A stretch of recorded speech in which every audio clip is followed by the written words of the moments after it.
अस्सलामुअलैकुम, very good morning, welcome to new Pakistan. मैं हूं आपके साथ अनवार खावर। सबसे पहले हम बात करेंगे मौसम के हवाले से, जहां हम देख रहे हैं कि इस्लामाबाद, रावलपिंडी, अटक और झेलम में तेज़ हवाएं चली हैं, जिसके बाद मूसलाधार बारिश वहां पर हुई है और गर्मी का जोर टूट गया है।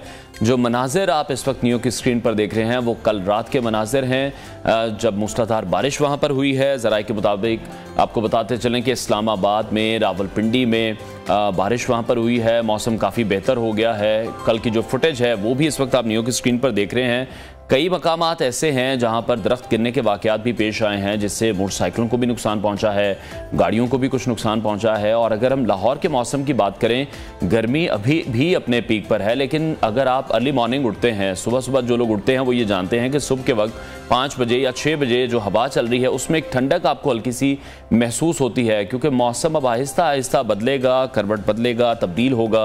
और इसके अलावा जो आज़ाद कश्मीर है, बाजोड़ है, मर्दान है, सवाबी है, वहाँ पर भी बारिश हुई है। और अभी भी महकमा मौसमियात का यही बताने इस हवाले से कि जो बारिशें हैं अभी भी एक्सपेक्टेड हैं, जो कि इस्लामाबाद में भी होंगी, खत्ता पोठोहार में भी होंगी, शुमाल मशरकी पंजाब में भी हो सकती हैं, बालाई खैबर पख्तूनख्वा और कश्मीर में भी जो बारिशों का सिलसिला है वो भी जारी रहेगा। गिलगित बल्तिस्तान में भी अभी कहीं कहीं बारिश मुतवक्के है। तो मौसम आहिस्ता आहिस्ता करवट लेनी ज़रूर शुरू करेगा। लेकिन अभी भी अगर हम वेदर फोरकास्ट को देखते हैं अपने फ़ोन्स में, जो ऐप हम सबके पास मौजूद हैं, तो वहाँ पर यही अभी शो हो रहा है कि ये पूरा जो हफ्ता है, अगर सिर्फ हम लाहौर की बात करें या इस्लामाबाद की भी बात करें, तो पूरा जो हफ्ता है अभी गर्मी टका के पड़ने वाली है। तो उसके लिए हमें तैयारी करने की ज़रूरत है। तो मुल्क के जो बेशतर मैदानी इलाके हैं वहाँ पर मौसम अभी भी गर्म रहेगा। इस हवाले से मज़ीद भी बात करेंगे। अभी शामिल करते हैं टॉप स्टोरीज।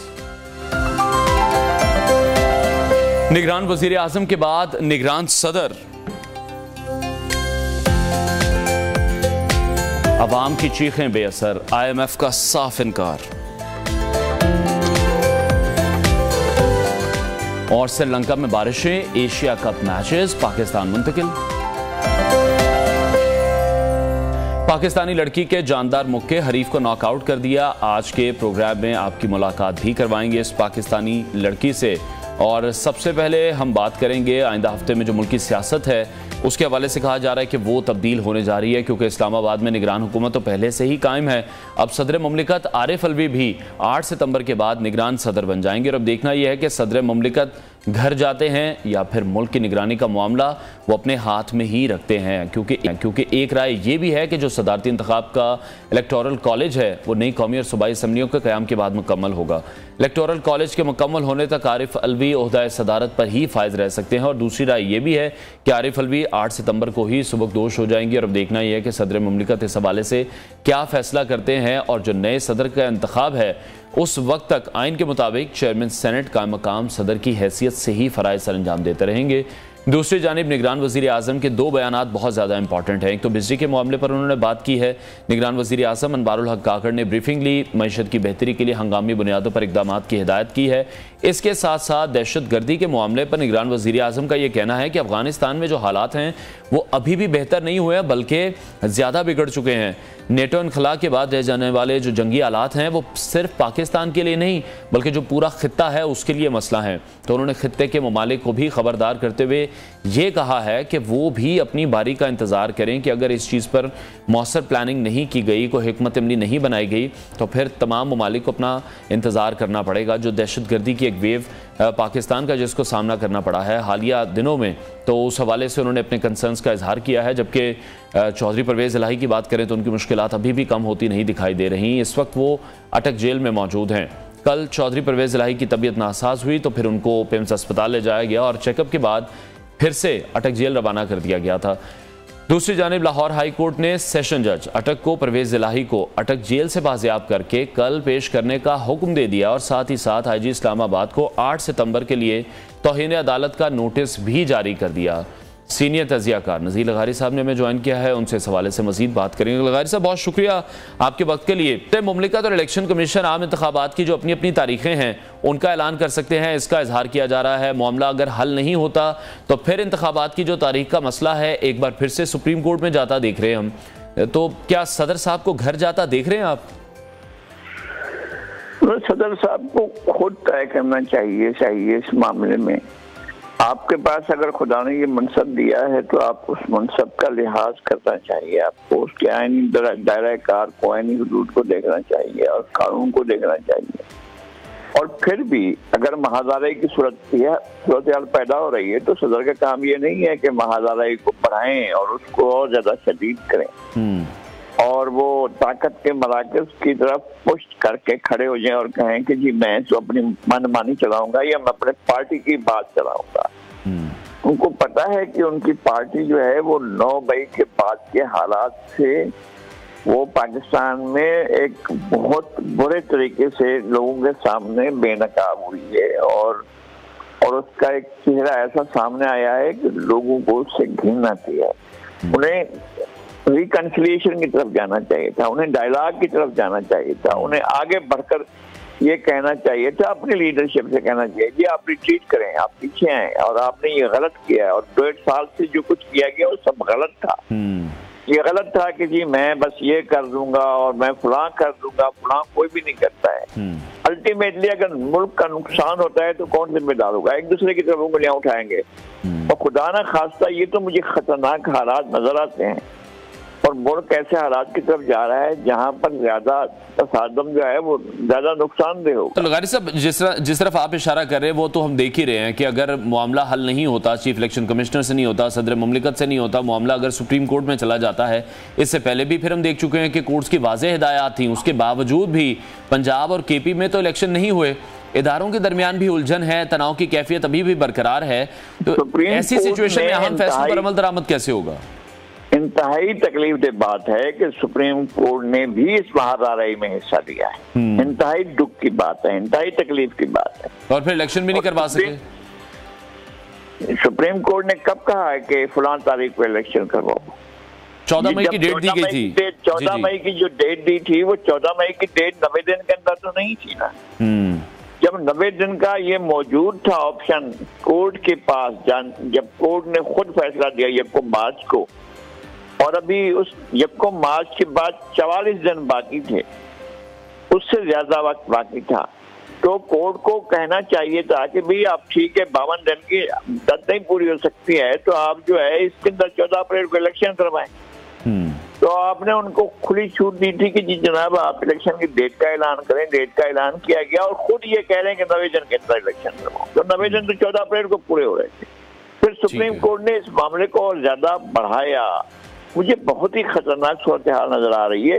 लेकिन हम बहसों में मुबाहिसों में इसको लोग सुन रहे होते हैं, लाखों लोग आपको देख रहे होते हैं। अब इन बातों में उन खदशात का, उन खतरात का आप इजहार करते हैं तो लोगों में एक अजीब खौफ और राज भी फैलता है। मैं कहता हूँ कि मुझे मुल्क के हालात ठीक नजर नहीं आ रहे हैं। ये कैसे हो सकता है कि इदारे एक दूसरे के साथ टकरा जाएं? ये कैसे हो सकता है कि आप किसी भी ऐसी तरफ रुख अख्तियार न करें जहां मामलात को सुलझाया जा सकता हो? मामलात को इदारे उलझा रहे हैं। सुप्रीम कोर्ट ने मामलात को सुलझाने की तरफ कोई पेशकदमी नहीं की, बल्कि और ज्यादा मसाइल पैदा हुए हैं। हमें बहुत दुख है इस बात का, बहुत तकलीफ है इस बात की, और हम इंतहाई एहतराम करते हैं अपने तमाम इदारों का। अगर वो इदारे उनके अंदर ये दिल और जज्बा आ जाएगा, उनके अंदर अगर सियासी वाबस्तगी आ जाएगी, अगर उनके अंदर अपना एक ताल्लुक खातिर आ जाएगा, अगर वो अपने किसी एक तरफ को देखकर फैसला कर रहे होंगे और अगर अपने दूसरी तरफ को नजरअंदाज कर रहे होंगे और आप इश्यूज को बिल्कुल इग्नोर करते हुए और अपने किसी भाई खा के लिए या जिसके आप भाई खाएं उनके लिए अगर फैसले कर रहे होंगे और नहीं देख रहे होंगे कि मजमूई सूरत हाल कहाँ जा रही है, तो फिर इस तरह के मसाइल पैदा होते हैं। ठीक है लगारी साहब, एक और मामला है चौधरी परवेज इलाही से मुताल्लिक, वो मैं आपसे जानना चाहूंगा। चौधरी साहब की उम्र 70 साल से ज्यादा है, कोर्ट के ऑर्डर्स भी नहीं इस हवाले से माने जा रहे। चौधरी परवेज इलाही का जो मामला है, क्या सिर्फ फिर वही है कि वो भी प्रेस कॉन्फ्रेंस करें, तहरीक इंसाफ छोड़ें तो उनके मामला सेटल होंगे? चौधरी परवेज इलाही तो उसके लिए तैयार हैं। हमारी इतलात यह है कि चौधरी परवेज इलाही ने तो बीच में चौधरी शुजात को इसीलिए डाला था कि वो जो है उस तरफ जाएं। असल मसला यह है कि चौधरी परवेज इलाही पर यह दबाव हो सकता है कि जनाब अपने बेटे को लाओ। उसके बेटे के ऊपर तो बहुत बड़े जराइम के मुकदमात है ना, जो संगीन, जो उन्होंने शुगर मिलें लगाई हैं और उनके अंदर किस तरह से अपने लोगों को हो, तो उसमें पार्टनर हैं रहीम यार खान में जो शुगर मिल लगाई गई उसके अंदर उनके अंदर चपरासी, और उनको बताया गया कि उनके अकाउंट्स में करोड़ों अरबों रुपए कैसे वो हुआ। बहुत सी चीजें हैं जिनकी जवाबदेही करनी है मुनिस को, और मुनिस सारे हालात को खराब करके तो वो चले गए हैं मुल्क से बाहर। वो स्पेन में बैठे ऐश कर रहे हैं, बाप जो है वो यहाँ पर इन मसाइल का शिकार हो रहे हैं।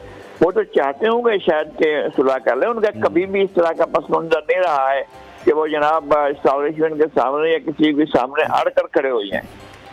असल मसला ये है मुनिस का, मुनिस ने सारी तबाहकुन सूरत हाल उसी की पैदा की हुई है। कहाँ वो जाते हुए कि जा रहे हैं एक तरफ को, और फिर उसको बेटे के हुक्म पर जो है वो बनिगाला ले जाया गया और फिर सारा मामला पलट दिया गया। ये सारे उस वजह से पैदा हुए हैं, और जिन लोगों ने पैदा किए मुझे ये लग रहा है कि मजमूई तौर पर उन्होंने सोचा समझा हुआ है कि मुल्क को नुकसान पहुंचाना है, और मुल्क मुझे खतरनाक सूरत। इमरान खान कह चुके हैं कि जी ये मुल्क जो है इसके 3 टुकड़े हो सकते हैं, वो खुद कह चुके हैं। तो मैं समझता हूँ कि अगर मुल्क का 1 इंच भी जाता है तो हमारी जिंदगी का ये सानिया हमारे लिए नाकाबिले बर्दाश्त होगा। बिल्कुल ऐसे ही इस तरह का एक सानिया हम पहले भी भुगत चुके हैं। लगारी साहब, जिस तरह से पाकिस्तान तहरीक इंसाफ बैनुल-अक़वामी कोर्ट्स में जाने की कोशिशों में लगी हुई है, सियासतदान तो जेल बड़े धड़ल्ले से काटते हैं, जबरदस्त तरीके से काटते हैं। चेयरमैन PTI की कैद को तो भी सिर्फ चंद दिन का मामला है, इतनी उजलत का मुजाहरा क्यों किया जा रहा है? और उन आलमी अदालतों में किसके खिलाफ केस करने जा रहे हैं? रियासत के खिलाफ? मैं समझता हूँ कि वो उस खेल का हिस्सा है जो पाकिस्तान में नुकसान पहुंचाना चाहता है। मैं सीरियसली, मैं इंतहाई संजीदगी के साथ कह रहा हूँ कि वो उस खेल का हिस्सा है जो मुल्क को नुकसान पहुंचाना चाहता है। मुझे इस बात की तकलीफ है, दुख है कि एक मियाँ वाली का रहने वाला शख्स मुल्क के खिलाफ इतने बड़े गहरी साजिश में किस तरह से एक बयानिया बनाता है, और फिर जो है वो इस तरफ जाता है। खुद कह चुका है कि मुल्क की टीम से, और फिर खुद मामला को आलमी कोर्ट में। भाई आप अपनी कोर्ट में लोगों ने नहीं किया है क्या? लोगों ने जिंदगियां गुजारी हैं जेलों के अंदर। भाई खान अब्दुल गफ्फार ने जिंदगी गुजारी, और जब GM सैयद का इंतकाल होता है उस वक्त भी वो नजरबंद थे यार, और उन्हें जिंदगी सारी गुजार दी लोगों ने नजरबंदी में, लोगों ने कैदों में। तो परिजो ने जो है वो 8 साल 9 साल जेल गुजारी, जान साकी ने 9-10 साल गुजारी, आसिफ अली जरदारी ने जो है वो 12-13 साल जेल में गुजारे, और किसी जुर्म के बगैर, किसी जुर्म के साबित हुए बगैर लोगों ने गुजारे हैं जेल। कौन लोग हैं जो जेल में नहीं गए? ये शहजादा है, नवाबजादा है, ये अपना बहुत बड़ा किसी शाही खानदान का फर्द है और उसको तकलीफ नहीं होनी चाहिए। ये नसीरुद्दीन हुमायूं है, ये जलालुद्दीन अकबर है, या औरंगजेब आलमगीर है। ये तो अपने लिए क्या समझता है? ये मैं पूरी संजीदगी से कहता हूँ कि ये मुल्क को नुकसान पहुंचाना चाहता है, और खतरनाक नुकसान पहुंचाना चाहता है। मुझे सीरियस मामले में कि उसका कोई वो नहीं है। ये क्या आप अपनी फरियादें लेकर अपने मुल्क के खिलाफ जा रहे हैं? क्या होगा मुकदमा? यानी इमरान खान बनाम पाकिस्तान ये जाकर मुकदमा करेंगे, और आलमी अदालतें इंसाफ जो है वो ये बैठकर फैसला करेगी। और अगर कोई आलमी साजिश है तो जरूर किया जाएगा इस तरह का काम, और आलमी साजिश के तहत बहुत से काम होते हैं, और इस आलमी साजिश का हिस्सा है ये। और अगर ये कोर्ट में जाते हैं तो कोर्ट जाकर जो भी ऑब्जर्वेशन होगी, जो भी हम समझ जाएंगे कि यहाँ कोर्ट किस तरफ जा रहा है। आलमी अदालत इंसाफ का इसमें क्या जी किसी मुल्क के अंदरूनी मामला में कि मैं अगर हमारा फौजदारी मुकदमा है तो फौजदारी मुकदमे को फेस करें। ठीक है लगारी साहब, एक झूठ बनाया गया होगा, गलत किया गया होगा, जरदारी के खिलाफ नहीं बने केस, और लोगों के खिलाफ केस नहीं बने, और लोगों ने केस को फेस नहीं किया। बिल्कुल सबके खिलाफ बने। तो जब सबके खिलाफ बने, कायदे आजम के तमाम रुफ़का के खिलाफ मुकदमात बने, उन्हें गद्दार कहा गया, कायदे आजम के रुफ़का को गद्दार कहा गया, जिसने करारदाद लाहौर पेश की थी उसे गद्दार भी कहा गया, खाइन भी कहा गया, डाकू भी कहा गया।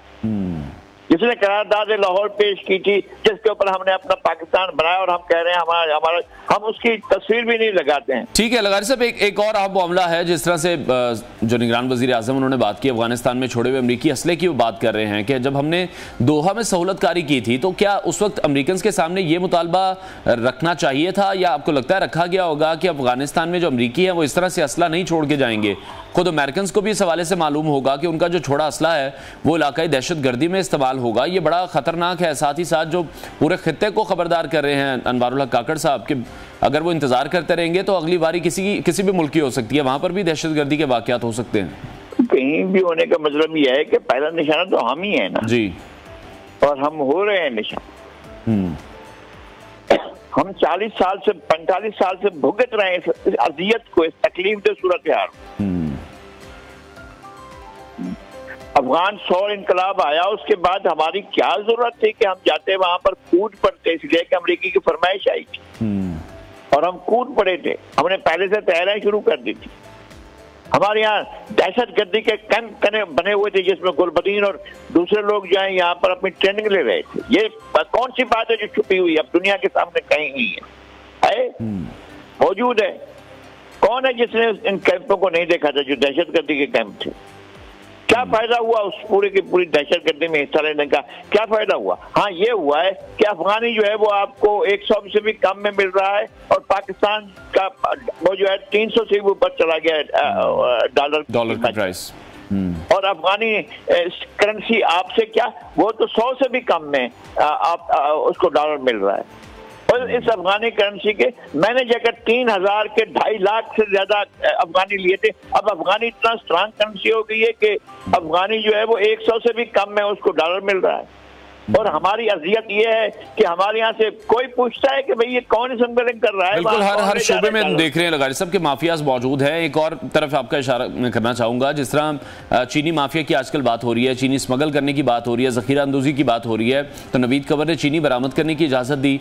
एहसन इकबाल ये कह रहे हैं कि नून लीग इसके जिम्मेदार नहीं है, तो मालूम तो फिर ये सबको होता है कि जो चीनी माफिया के बड़े बड़े ग्रुप्स हैं उनका ताल्लुक किससे है? ये सब कुछ मिलजुल कर ही किया जा रहा है। नाजायज जो मुनाफिकखोरी है उसमें हुकूमतें खुद मुलव्वस रही हैं।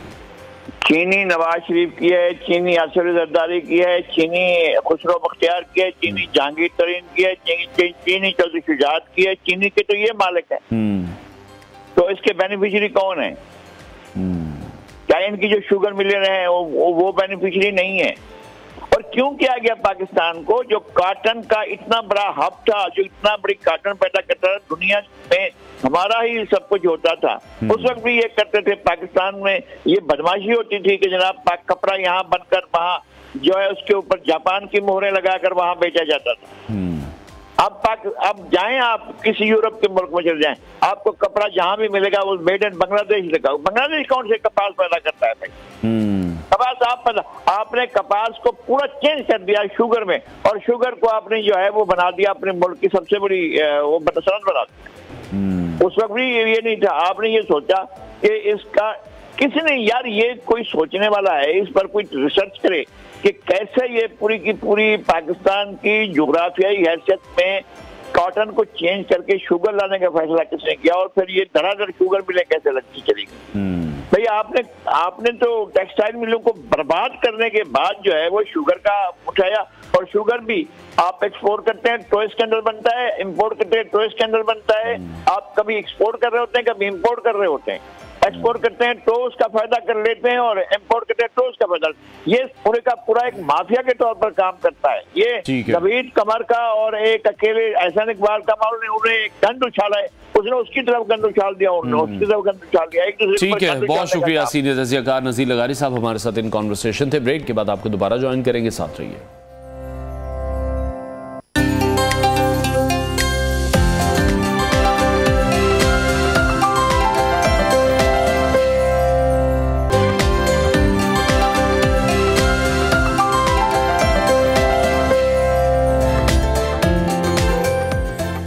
Welcome back. और अब कुछ बात करेंगे बिजली के नरखों के हवाले से। तो बिजली के नर्ख तो बेलगाम हो चुके हैं, और इस इजाफे की वजह से जो महंगाई का सैलाब है उसमें भी शिद्दत पैदा हो चुकी है कि सिर्फ गरीब ही नहीं, जो आला मुतवसत तबके तक के घर हैं उनके लिए अपना सिस्टम चलाना मुहाल हो चुका है। बिजली के बिलों की जब हम बात कर रहे हैं तो उसमें ऐसे टैक्स शामिल कर दिए गए हैं जिनका कोई भी जवाब पेश करना मुमकिन नहीं है। जमात इस्लामी के सेनेटर मुश्ताक अहमद ने यह खौफनाक खबर सुनाई थी कि आइंदा महीने बिजली का फी यूनिट 90 रुपये तक पहुंच जाएगा, और अगर यही सूरत हाल रही तो फिर हालात कंट्रोल से बाहर भी हो सकते हैं। जिस तरह IMF ने बिजली के बिलों में रिलीफ के लिए निगरान हुकूमत का जो इब्तदाई प्लान है उसको अभी मुस्तरद कर दिया है, और अब इस पर IMF से दोबारा बातचीत भी की जाएगी। और इसके अलावा जब बिजली के बिल आवाम की कुव्वत से बाहर हो रहे हैं और उनका पैमाना सबर लबरेज हो रहा है, उन पर कैपेसिटी चार्जेस की मद में 1.3 ट्रिलियन रुपए का मजीद बोझ डालने की तैयारियां की जा रही हैं, जो कि हम देख रहे हैं कि इस साल बंद पड़े जो पावर प्लांट्स हैं उनको भी पैसे अदा किए जाने हैं। कराची के शहरियों के लिए बिजली के यूनिट को मजीद महंगा करने की तैयारी की जा रही है। ताजरों के नुमाइंदा वफ़द की आर्मी चीफ से मुलाकात हुई, जिसमें आर्मी चीफ ने यकीन दहानी करवाई है कि मुआशी बहाली के लिए टास्क फोर्सेस कायम होंगी। मनी एक्सचेंजेस को भी टैक्स नेट में लाया जाएगा और dollar rate, inter bank rates में शफाफियत भी लाई जाएगी। कोई भी दिन ऐसा नहीं है जब डॉलर के मुकाबले में रुपया अपनी बेकदरी का रोना नहीं रोता। रुपया मुसलसल अपनी हैसियत खो रहा है। इस हवाले से मजीद बात करेंगे। माहिर मईशत इरफान मुफ्ती साहब ने हमें ज्वाइन किया है। इरफान साहब, बहुत शुक्रिया आपके वक्त के लिए। सबसे पहले तो आपसे यही जानना चाहेंगे कि जो खबरें अभी गई हैं कि बिजली का यूनिट 90 रुपये होने जा रहा है, उसमें कितनी सदाकत है, मजीद कितना इजाफा अभी एक्सपेक्टेड है? बहुत शुक्रिया जी। पहले तो मैं एक ज़रा सी अनपॉपुलर बात करना चाहता हूँ। वो ये है कि जब आप IMF के साथ मुआहदे करते हैं तो आप बहुत सारी ऐसी कंडीशंस जो अनपॉपुलर होती हैं उनको भी एक्सेप्ट करते हैं। और जो हिस्ट्री रही है कि IMF जिस मुल्क में भी क्राइसिस को हैंडल करने के लिए गया है, वहाँ क्राइसिस को बढ़ाया ही है उसने। से स्ट्रक्चरल एडजस्टमेंट के नाम पर इस तरह की मेजर्स अनाउंस की जाती हैं या उनको साइन करवाया जाता है जो अल्टीमेटली डिस्प्रोपोर्शनेटली गरीबों पर ज़्यादा इफेक्ट करते हैं। अब ये जो बिजली के बिलों का मामला है, ये एक बहुत ही सीरियस इशू है। आप इससे अंदाज़ा लगाइए, आपने एक अहम इशू की तरफ इशारा किया कि जो कैपेसिटी पेमेंट्स हैं, और मेरा ख्याल में ये सबसे बड़ा इशू है इस वक्त का। कोई 2000 अरब तक का ये आपका बिल का इसका बिल है, जबकि आपकी जो उसकी यूटिलाइजेशन उससे बहुत कम है, जिसका मतलब है आप सिर्फ कैपेसिटी को पे कर रहे हैं, यूटिलाइजेशन को पे नहीं करते। जो आपने फ्री यूनिट्स दिए हुए हैं, ये भी एक बोझ है, चाहे वो 20-22 बिलियन का है।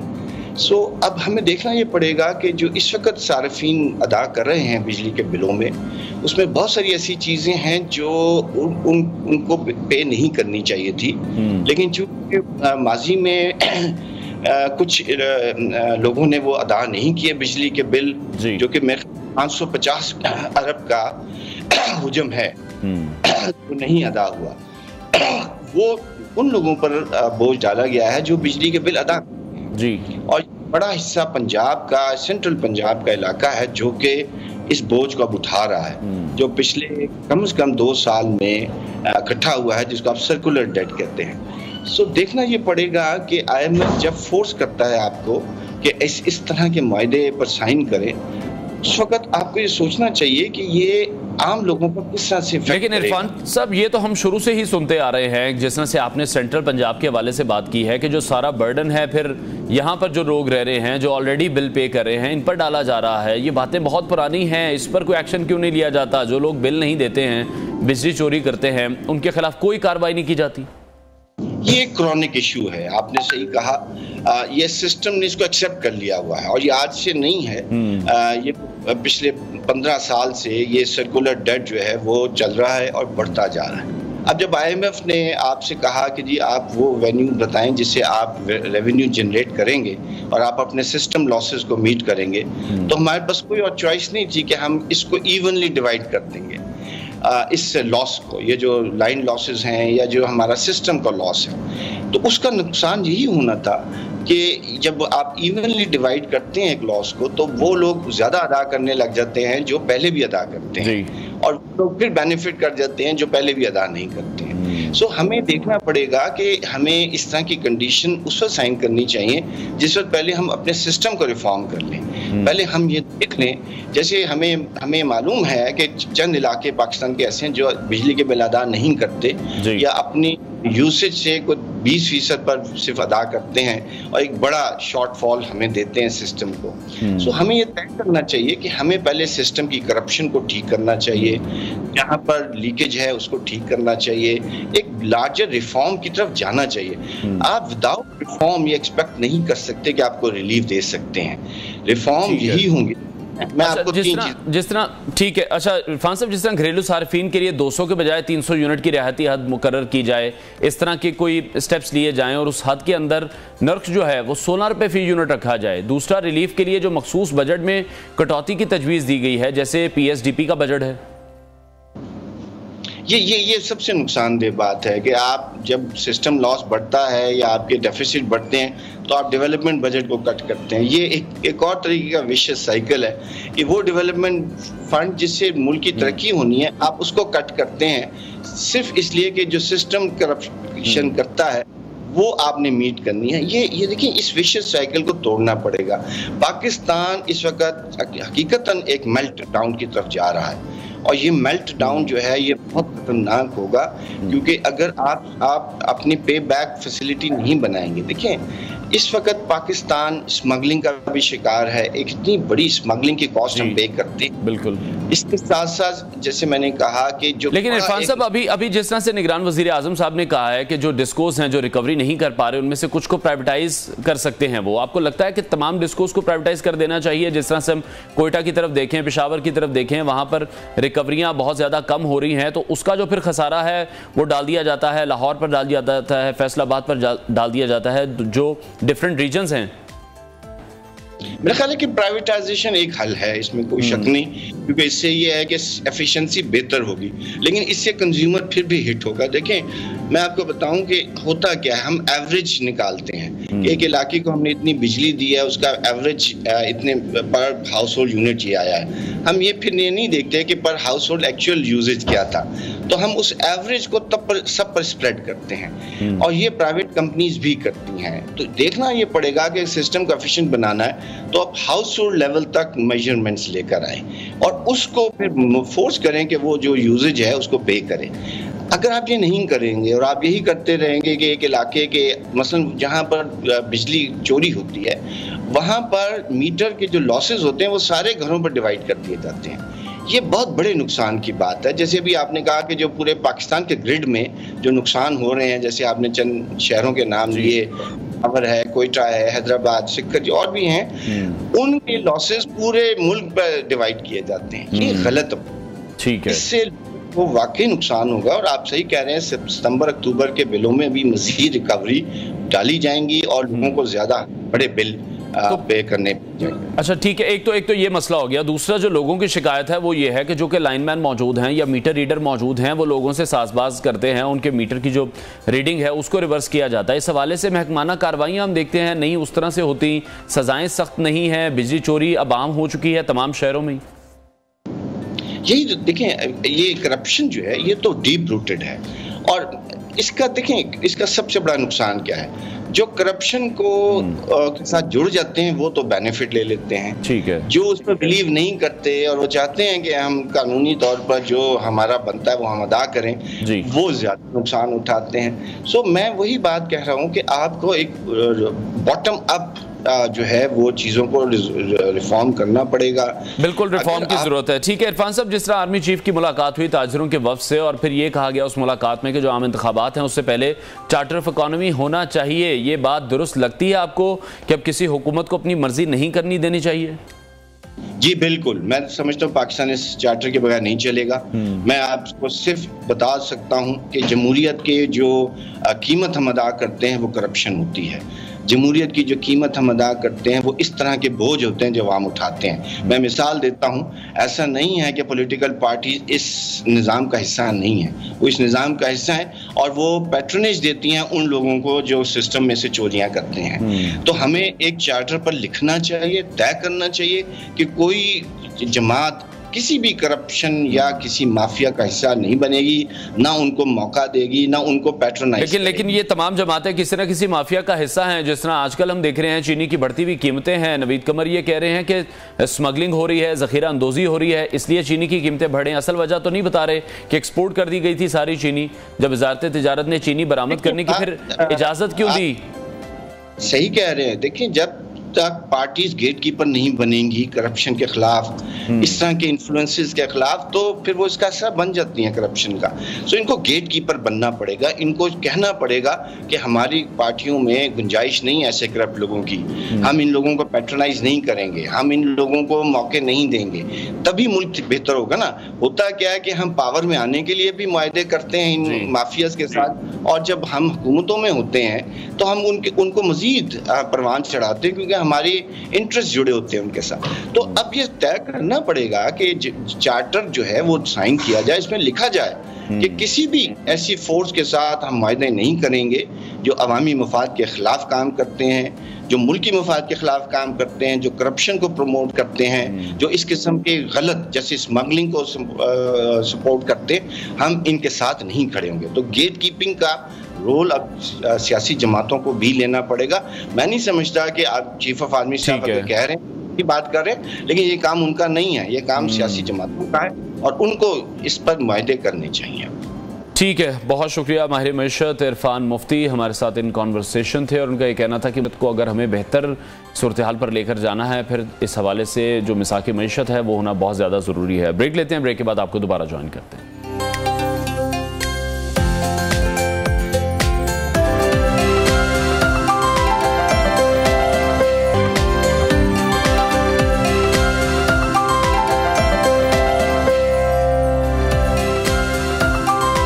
Welcome back. आजकल के दौर में हम देखते हैं कि जो ख़वातीन और मर्द हजरात हैं उन्हें एक बहुत बड़ी प्रॉब्लम का सामना करना पड़ रहा है और वो है हेयर फॉल। तो गिरते बालों को कैसे रोका जा सकता है, इसका हल क्या है? फलक चौहान की खुसूसी रिपोर्ट तैयार है, मुलाहिजा कीजिए। गिरते बालों का मसला तो आजकल हर खवातीन और मर्द में पाया जा रहा है और इसकी इंटेंसिटी तब ज्यादा महसूस होती है जब मर्द हजरात गंजपन का शिकार हो जाते हैं। आज हम इसी मसले को सॉर्ट आउट करने के लिए डॉक्टर बुरहान अशरफ के क्लिनिक में हैं और उनसे कुछ मजीद बातें भी करेंगे, कुछ इन्फॉर्मेशन अपने नाजरीन तक भी पहुंचाएंगे। लेकिन सबसे पहले मेरा एक जो मोस्ट इंपॉर्टेंट क्वेश्चन होगा डॉक्टर साहब से वो ये होगा कि क्वैकरी से हम कैसे बच सकते हैं। मार्केट में बहुत सारे ऐसे डॉक्टर्स पाए जाते हैं, क्वालिफाइड डॉक्टर्स नहीं होते लेकिन फिर भी वो प्रैक्टिस कर रहे होते हैं और उसका जो नतीजा होता है वो हमारे पेशेंट्स को भुगतना पड़ता है और वो गंजपन के साथ साथ बहुत सारे साइड इफेक्ट्स और एलर्जीज का भी शिकार हो जाते हैं। तो हम कुछ इन्फॉर्मेशन लेंगे डॉक्टर साहब से, उनसे बात करेंगे कि ट्रांसप्लांट और पीआरपी कौन से स्टेज के लोगों में, खवातीन में, मर्दों में हम आराम से करवा सकते हैं। नॉर्मली तो यही होता है कि मर्द हजरात ज्यादा करवा रहे होते हैं लेकिन खवातीन भी अब कुछ करवा रही हैं। बिल्कुल। तो कौन सी स्टेज होती है और फिर प्रोसेस क्या होता है? बिल्कुल ठीक है। ट्रांसप्लांट ज़्यादा हमारे पास जो है ना मेल्स, मतलब अगर हम रेशियो की बात करें तो अगर 10 ट्रांसप्लांट हमारे पास हो रहे हैं तो 9 मेल्स में 1 फीमेल में है। ठीक है। एक तो जनरल रेशियो ये है। उसकी वजह यह है कि फीमेल में most of the causes hair loss की ऐसी होती हैं जो हम ट्रीटमेंट से ही ठीक कर सकते हैं, जिसके लिए ट्रांसप्लांट पर नहीं जाना पड़ता। अब मेल्स में हमारे पास यंगर एज ग्रुप ज़्यादा आ रही है। जब मैं देखता हूँ आज से 12 साल पहले जब मैं ट्रांसप्लांट करता तो ज़्यादा पेशेंट मेरे पास मिड 30s एज ग्रुप के होते थे, 35 साल, 40 साल, 32 साल। बट अब आप देखें तो अब 24-25 साल के लोग, इवन 16-17 साल के लोग भी आते हैं कि जी ट्रांसप्लांट कर दें। ट्रांसप्लांट तब होता है जब आपके बाल चले गए हैं, जड़ें खत्म हो गई हैं। ट्रांसप्लांट से पहले कौन कौन से ट्रीटमेंट हम करवा सकते हैं? फॉर एग्जांपल अगर खवातीन आपके पास आती हैं, उनका ट्रांसप्लांट की जरूरत नहीं है, तो पीआरपी से क्या वो हेयर लॉस और जो ग्रोथ होती है बालों की, क्या वो हो सकती है पीआरपी से परमानेंटली? जैसे मैंने डिस्कस किया कि कोई भी फीमेल मेरे पास हेयर लॉस के लिए आएगी ना तो उससे मैं कुछ ब्लड टेस्ट लाजमी करवाऊंगा। ठीक है। जिसमें विटामिन लेवल उसके चेक करेंगे, सेकंड स्टेज पे जाके हम उसके हार्मोनल चेक करेंगे। ठीक है। और फिर उसकी फैमिली हिस्ट्री भी हम देखेंगे कि फैमिली हेयर लॉस तो नहीं है उसका। अब उस सब के बाद हम एक उसका ट्रीटमेंट प्लान इंडिविजुअलाइज बेस पे बनाते हैं। हर एक पेशेंट के लिए अलग ट्रीटमेंट प्लान बनता है जिसमें अगर कोई हार्मोन की प्रॉब्लम आ गई उसको स्पेशलिस्ट को रेफर करना है, अगर किसी विटामिन की डेफिशिएंसी आ गई वो उसको रिकमेंड करना है, उसको जनरल हेयर लॉस मेडिसिन देनी है और साथ पीआरपी रिकमेंड करना है। ट्रांसप्लांट के कितने महीनों या कितने दिनों के बाद आपकी ग्रोथ जो है वो शुरू हो जाती है और क्या परमानेंटली ये ग्रोथ होती रहती है या फिर आपको वापस दोबारा के पीआरपी या कोई और ट्रीटमेंट साथ साथ करवाने पड़ते हैं? जब हमने बाल लगा दिए वो बाल गिर गए, अगले 2 से 3 हफ्ते में गिरने शुरू हो जाते हैं जो बाल हम लगाते हैं। 3 मंथ्स के एंड पे 0 ग्रोथ होती है। वो सबसे मुश्किल फेज होता है डॉक्टर के लिए भी कि पेशेंट पूछता है डॉक्टर साहब बाल लगाए थे अब साहब पेशेंट में डिसअपॉइंट होगा। बट 3 मंथ्स के बाद एकदम से ग्रोथ फेज आता है। ठीक है। 4-5 मंथ्स में लुक चेंज होती है एंड 6वें-7वें महीने पेशेंट खुश हो जाते हैं। बट ओवरऑल जो फुल ग्रोथ होती है साल से 1.25 साल 1.5 साल तक चलती है। ट्रांसप्लांट करवाने के बाद फिर कौन सा आपने लाइफस्टाइल अपना चेंज करना होता है? कौन कौन सी चीजें ऐसी है जो आपने छोड़नी है? डूज और डोंट्स कौन कौन से होने चाहिए?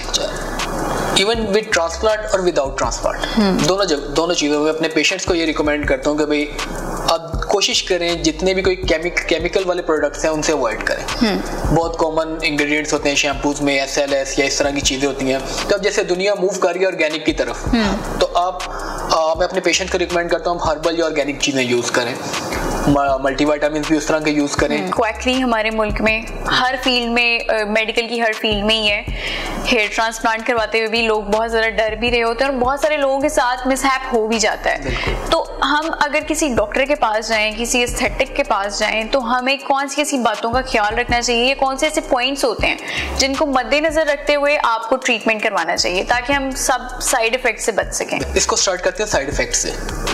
कभी भी आप कोई मेडिकल प्रोसीजर करवाएंगे उसके साइड इफेक्ट्स हो सकते हैं, ठीक है, लेकिन आपने हमेशा उस डॉक्टर को सिलेक्ट करना है, उस डॉक्टर को चूज करना है जो आपके साइड इफेक्ट्स को हैंडल कर सके, उनको क्योर कर सके, ठीक है।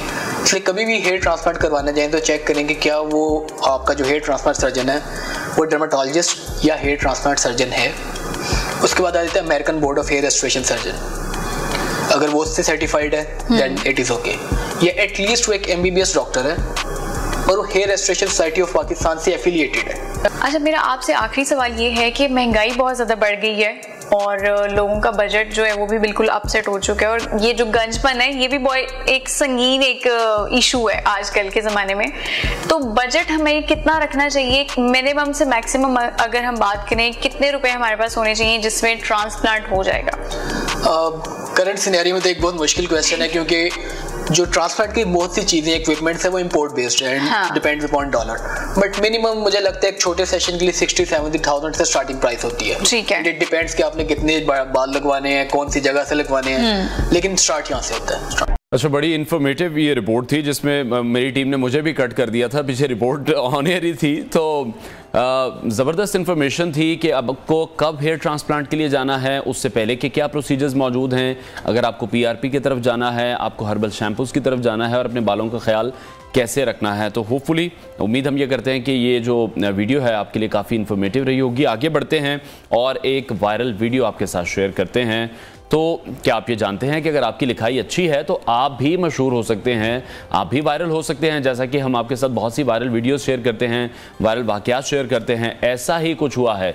नेपाल से ताल्लुक़ रखने वाली 16 साला प्रकृति के साथ, प्रकृति माला इनका नाम है। दरअसल प्रकृति माला जब 8वीं जमात में थी तो फिर उनकी एक असाइनमेंट की तस्वीर सोशल मीडिया पर वायरल हुई। उन्होंने अपनी खूबसूरत लिखाई की वजह से दुनिया भर के सोशल मीडिया सार्फिन की तवज्जो हासिल कर ली, और क्यों ना करती, क्योंकि जो उनकी लिखाई है उस लिखाई को देखकर बड़े बड़े शर्मा जाएं। दुनिया की बेहतरीन लिखाई का एजाज़ हासिल करने वाली इस होनहार लड़की ने मुत्तहिदा अरब अमारात के 91वें स्पिरिट ऑफ द यूनियन के मौके पर मुत्तहिदा अरब अमारात की क़यादत और उनके शहरियों के लिए एक मुबारकबादी ख़त तहरीर किया था, और इस तकरीब के दौरान प्रकृति माला ने ज़ाती तौर पर यह ख़त सफारत खाने को पेश किया। तो गुज़श्ता बरस नेपाल में मौजूद अमाराती सफारत खाने ने प्रकृति माला की हौसला अफजाई करने के लिए खुसूसी ट्वीट भी किया था, और इस ट्वीट में प्रकृति माला की 51वीं जो स्पिरिट ऑफ द यूनियन के मौके पर उन्होंने मुत्तहिदा अरब अमारात की क़यादत को अपने हाथ से लिखा एक मुबारकबादी ख़त पेश किया, उसकी तस्वीर शेयर की गई थी। तो प्रकृति माला के हाथ से लिखे इस असाइनमेंट की सोशल मीडिया पर वायरल तस्वीर में हम देख सकते हैं कि वाकई में ही ये लड़की एक लफ्ज़ को गैर मामूली खूबसूरत अंदाज में तहरीर करती हमें दिखाई दे रही हैं, और यहाँ तक भी हमें कहने में कोई मुबालगा राय नहीं है कि इस बासलाहियत लड़की की जो खूबसूरत लिखाई है उसको देखकर शायद कंप्यूटर भी अपनी लिखाई पर शर्मिंदा हो सकता है। बहुत ही खूबसूरत उनकी हैंडराइटिंग है। जिस तरह से हम देखते हैं कंप्यूटर में बहुत से ज़्यादा सॉफ्टवेयर मौजूद होते हैं, आप डिफरेंट किस्म के फ़ॉन्ट सेलेक्ट कर सकते हैं, डिफरेंट स्टाइल में लिख सकते हैं, और 19-20 का भी इसमें फ़र्क हमें दिखाई नहीं दे रहा जब वो ये लिख रही हैं, जिस रफ्तार से लिख रही हैं, जिस खूबसूरती से, महारत से लिख रही हैं, और एक्यूरेट है एकदम। जिस तरह से हम देखते हैं कि प्रिंट आउट हम निकालते हैं कंप्यूटर से, कोई भी फ़ॉन्ट सेलेक्ट करते हैं तो कमाल की उनकी राइटिंग है, और अचीवमेंट भी उनके लिए बहुत बड़ी सोशल मीडिया पर बड़ी वायरल हुई हैं। बहुत लोग उनकी इस लिखाई को पसंद कर रहे हैं, बहुत लोग ये लिखाई सीखना चाहते हैं, ख्वाहिश रखते हैं कि वो भी इस तरह से उनकी भी हैंड राइटिंग हो, क्योंकि बहुत से लोगों को शौक़ होता है खुशखती का। और प्रैक्टिस हम देखते हैं कि कोई भी आप काम निकाल लें दुनिया में तो प्रैक्टिस उसके लिए बहुत ज़्यादा ज़रूरी है। जो एक एग्जांपल भी कोट की जाती है कि practice makes a man perfect. तो जैसे ही आपको अगर किसी चीज़ के लिए भी आप पैशनेट हैं, आप उसकी तैयारी करते हैं, उसमें लगाव रखते हैं, उसमें दिल लगाकर काम करते हैं, तो आप उसमें कामयाबी हासिल कर सकते हैं। एक और वाक़या है वो भी आपके साथ रिपोर्ट करते हैं। भारतीय रियासत है मध्य प्रदेश, एक भूखा तेंदुआ देखा गया जो कि टहलता घूमता इस गांव में पहुंच गया। तो गांव में जब ये तेंदुआ पहुंचा है तो इसके गिर्द हुजूम लग गया है, जो कि फिर इसे तंग करता रहा है। बड़ी हैरत की बात है, बड़ी बहादुरी की बात है, बेवकूफ़ी भी है इसमें, क्योंकि ये बड़ा ख़तरनाक काम है। ये वीडियो भी बड़ी वायरल हुई, लेकिन इस पर स्वीडन की यूनिवर्सिटी के एक प्रोफेसर हैं और अमाराती अखबार गल्फ न्यूज़ के कॉलम नवीस हैं, भारतीय सहाफ़ी हैं अशोक स्वाइन, जिन्होंने दिलचस्प तबसरा किया है। और उनका जो तबसरा है वो इस वीडियो से भी ज़्यादा वायरल हुआ है। ताकि ये वीडियो अपने आप में एक अनोखा वाक़या है कि लोग इस तरह से इस तेंदुए के साथ चल रहे हैं। लेकिन तबसरा ये था कि ये तेंदुआ खाने की तलाश में गाँव में आया था, जो कि वहाँ पर फिर शराब पीकर मदहोश हो गया। तो उन्होंने लिखा कि ये तेंदुआ भी बिल्कुल भारतीय वोटर्स की तरह हैं, जो कि तरक्की की तलाश में थे, लेकिन मोदी ने उन्हें इस्लामोफोबिया का नशा करवा के सुला दिया है, मदहोश कर दिया है। मनाजिर आप देख रहे हैं न्यूज़ की स्क्रीन पर, जहां इस तेंदुए को देखा जा सकता है। अवाम का जम्मे गफ़ीर वहां पर मौजूद है और बड़े ही बेखौफ होकर वो इस तेंदुए के साथ वॉक करते हमें दिखाई दे रहे हैं। तो ये वाक़या भी बड़ा वायरल हुआ है। ब्रेक लेते हैं, हेडलाइंस के बाद आपको दोबारा ज्वाइन करेंगे।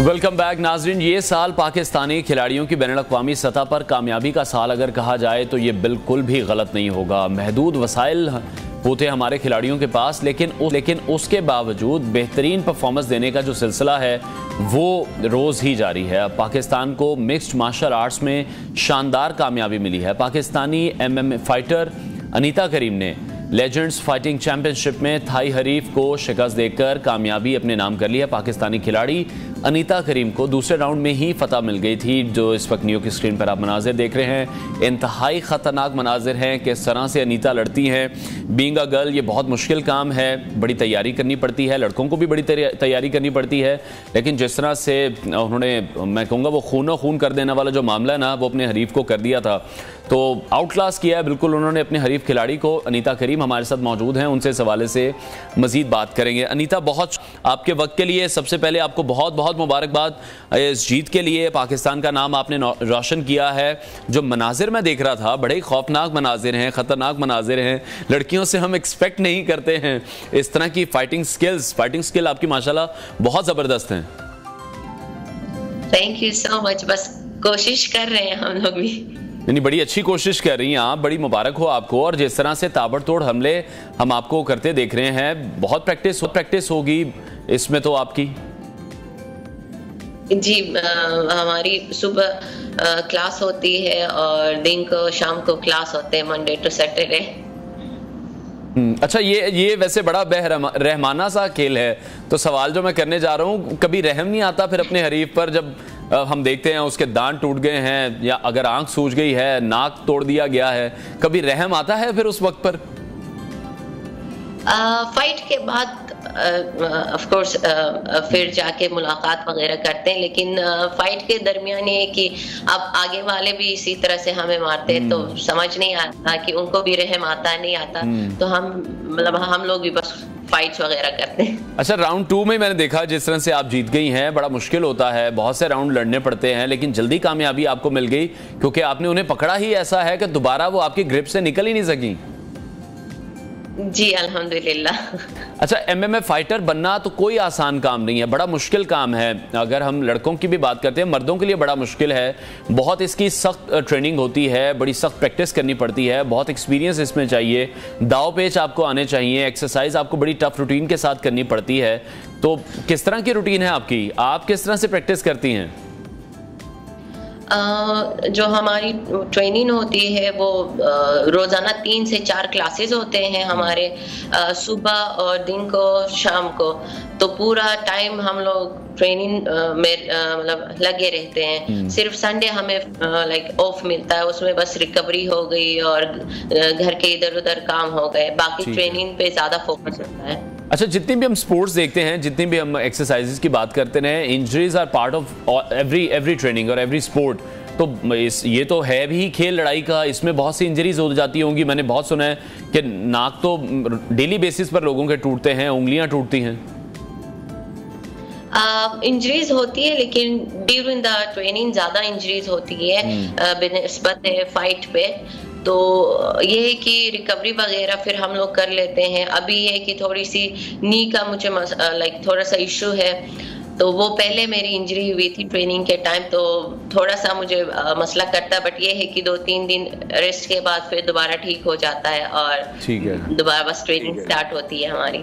अच्छा, कितना आसान है या कितना मुश्किल है MMA फाइटर बनना, क्योंकि पाकिस्तानी लड़कियां भी अब इस खेल में बहुत आगे आ रही हैं? देखिए, कोई भी चीज मुश्किल कोई भी चीज आसान नहीं है। हर चीज में मुश्किलात होती है, चाहे आप पढ़ाई कहे, चाहे स्पोर्ट्स कहे, चाहे जॉब्स वगैरह, हर चीज में मुश्किलात होती है। बस कामयाब वो होता है जो अपने गोल के ऊपर फोकस करता है और अपनी मेहनत जारी करता है। बस इसी तरह ही है कि जो मेरा गोल है मैं उसके ऊपर पूरी तरह 100% फोकस करती हूँ, ट्रेनिंग करती हूँ और रोजाना कोई क्लास मिस नहीं करती। तो यही वजह है कि जितनी आप मेहनत करेंगे उतना ही आप आगे जा पाएंगे। तो आपको कब ख्याल आया कि आपने MMA फाइटर बनना है? किसी कोई इंस्पिरेशन थी या बस आपको एक जुनून था कि आपने MMA फाइटर ही बनना है? और कितना टाइम हो चुका है आपको MMA फाइटर बने हुए? बचपन में मुझे कोई आइडिया नहीं था कि मैं MMA की फाइटर बनूंगी। हाँ, मेरे भाई तो जो बड़े भाई है इत्तिशाम और अली सुल्तान, वो हमारे हेड कोचेस थे, लेकिन वो इस्लामाबाद में मेरे दूसरे भाई को ट्रेनिंग करवा रहे थे उलमी का। तो वो जब 2016 में इंडिया से जीत के आए थे, तो मुझे फिर मैंने उनको देखा, वो मेरी इंस्पिरेशन है उलूमी। तो मैंने कहा मेरे भाई कर सकते हैं तो मैं क्यों नहीं कर सकती, और ये तो लड़कियों के लिए बहुत ज़्यादा इम्पोर्टेंट है सेल्फ डिफेंस सीखना। तो मैंने as a self defence mix martial art को सीखा। फिर उसके बाद मुझे इसमें ज़्यादा इंटरेस्ट था शुरू से ही कि मैं कुछ अलग करना चाहती थी सबसे। और बचपन में भी जब लड़ाई वगैरह करते थे तो सारे सहेलियां मुझे आगे करती थी कि तुम चलो, तुम लड़ो, तुम तेज हो। अच्छा, तो बचपन में फिर इसका मतलब आप अपने कजन्स की या दोस्तों की पिटाई करती रही हैं। और कभी जिस तरह से आपने सेल्फ डिफेंस की बात की, वाकई में लड़कियों के लिए बहुत ज्यादा जरूरी है सीखना। तो इस सेल्फ डिफेंस का कभी इस्तेमाल बाहर, रिंग से बाहर करना पड़ा है? जी, इस्लामाबाद में थोड़ा सा इशू हुआ था तो वहां पर मुझे इस्तेमाल करना पड़ा। अच्छा। तो ये चीजें होती है हमारे साथ। ठीक है, तो नीता, अब आगे कौन से कंपटीशन आ रहे हैं जिनमें आपने शिरकत करनी है, जिन पे आपका फोकस है कि अब मैंने ये वाला कंपटीशन लाजमी जीतना है? अभी तो फाइट्स स्टार्ट हुए क्योंकि यहाँ पर हम लोग है फेटेक्स में जो थाईलैंड में है, तो यहाँ पर ही हम लोग ट्रेनिंग करते हैं। हम लोग उनके फेटेक्स के स्पॉन्सर में है, मैं और मेरे भाई। तो हम लोग यहाँ पर ट्रेनिंग कर रहे हैं और फाइट्स भी इंशाल्लाह जितनी ज्यादा हो सके हम लोग यहाँ से फाइट्स करेंगे। और हर एथलीट्स का यही ख्वाब होता है कि वो एक दिन वर्ल्ड चैंपियन बने। तो इंशाल्लाह जितनी मैं मेहनत करूंगी और कोशिश करूंगी कि वर्ल्ड चैंपियन बनूं और पाकिस्तान को इंटरनेशनल लेवल पर रिप्रेजेंट करूं। ठीक है। अच्छा, कितना डिफरेंस आप देखते हैं MMA फाइटिंग में, जो पाकिस्तानी अगर कोचेस मौजूद हैं या हमारे पास जो फैसिलिटीज हैं, फिर जब हम अब्रॉड देखते हैं उनके जो कोचेस हैं, उनका जो फाइटिंग एक टेक्निक है, वो कितनी डिफरेंट है? जो मेरे भाई है इत्तिशाम और अली सुल्तान, उन्होंने खुद वहां पर, वो पायनियर्स है मिक्स मार्शल आर्ट के एक्चुअली पाकिस्तान में, तो उन्होंने खुद सीखा, फिर उसके ऊपर पढ़ा। तो वो दोनों बराबर है मेरे ख्याल में। यहाँ पर भी वही टेक्निक सिखाते हैं, वहां पर भी वही टेक्निक सिखाते हैं। थोड़ी सी डिफरेंस ये है कि प्लेटफॉर्म हमें बहुत कम मिलते हैं, और जैसे कि फाइट्स वगैरह यहाँ पर ये है कि हर रोजाना होते हैं, हर हफ्ते होते हैं यहाँ पर फाइट्स। पाकिस्तान में मुश्किल से शुरू में ये था कि साल में एक दफा होता था, 2 साल में, अभी हो रहे हैं पाकिस्तान में, लेकिन उस लेवल का प्लेटफॉर्म्स यहाँ पर नहीं है। यहाँ पर इंटरनेशनली फाइटर्स आते हैं, उनके साथ कम्पीट करना पड़ता है। पाकिस्तान में इंटरनेशनल फाइटर्स को लाने में बहुत ज्यादा आपको पता है इन्वेस्टमेंट चाहिए होता है, और ऐसे स्पॉन्सर्स वहां पर नहीं आते, तो ये थोड़ा सा मसला होता है हमारे लिए। ठीक है, बहुत शुक्रिया अनीता करीम, MMA फाइटर, हमारे साथ इन कॉन्वर्सेशन थी। एक बहुत अच्छा मुकाबला उन्होंने लड़ा, पाकिस्तान का किया, पाकिस्तान के नाम ये इम्पॉर्टेंट जो विन है वो आया है। आगे बढ़ते हैं, एक आम खबर आपके साथ शेयर करेंगे। इस्लामाबाद हाई कोर्ट ने परवेज इलाही को रिहा करने का हुक्म इस वक्त जारी कर दिया है और अदालत ने परवेज इलाही की 3 MPO के तहत गिरफ्तारी को भी अभी मुअत्तल कर दिया है। अपडेट करें आपको इस अहम खबर के हवाले से। इस्लामाबाद की हाई कोर्ट की जानिब से परवेज़ इलाही को रिहा करने का हुक्म जारी कर दिया गया है। अदालती कार्रवाई की मज़ीद डिटेल्स भी आपके साथ शेयर करेंगे। 3 MPO के तहत जो उनकी गिरफ्तारी थी उसका हुक्म अदालत की जानिब से अभी मुअत्तल कर दिया गया है। इस इशू पर बहुत ज़्यादा बहस की जा रही थी कि परवेज़ इलाही बार बार उनकी रिहाई अमल में आती है और बार बार उन्हें गिरफ्तार कर लिया जाता है, और अभी ये इतलात मौसूल हो रही है कि इस्लामाबाद हाई कोर्ट की जानिब से परवेज़ इलाही को रिहा करने का हुक्म जारी कर दिया गया है। अदालत की जानिब से परवेज़ इलाही की जो 3 MPO के तहत गिरफ्तारी है, अब उसको मुअत्तली का हुक्म इस वक्त सामने आ चुका है।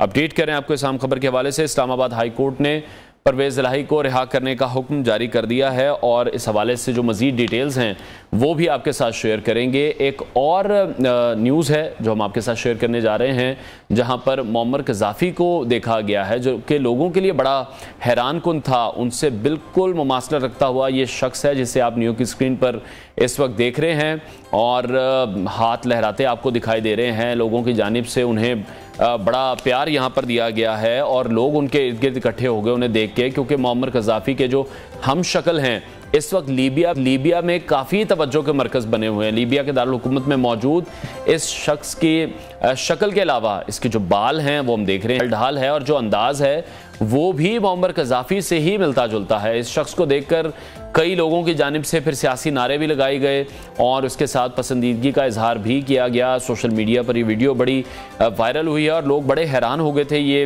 व्यूज़ देख कर के मुअम्मर कज़ाफ़ी के हू बहू बिल्कुल उन्हीं की तरह दिखाई दे रहे हैं, हम शक्ल हैं, जो कि लीबिया में लोगों की तवज्जो के मरकज़ बन चुके हैं। लीबिया का दारुल हुकूमत है जहाँ पर ये मौजूद हैं और जिस तरह से उनका गेटअप भी जो है वो भी मुअम्मर कज़ाफ़ी जैसा है। उनके बालों की अगर हम बात करें, उनकी चाल ढाल की बात करें, जो भी अंदाज़ मुअम्मर कज़ाफ़ी का था, इनके तमाम अंदाज़ बिल्कुल उनसे मिलते जुलते दिखाई दे रहे हैं। गाड़ी पर मौजूद हैं, लोगों की जानिब से नारेबाजी की जा रही है, सियासी नारे लोगों ने इनके हक़ में लगाए हैं और काफ़ी पसंदीदगी का भी इजहार किया है। इनको देखकर लोगों का एक बड़ा मजमा यहाँ पर इकट्ठा हो गया था। मनाजिर जो न्यूज़ की स्क्रीन पर आप देख रहे हैं ये बहुत वायरल हुए हैं। सोशल मीडिया पर हमने देखा कि इस वीडियो को बड़ा पसंद किया गया है। ब्रेक लेते हैं, ब्रेक के बाद आपको दोबारा ज्वाइन करेंगे, साथ रहिए।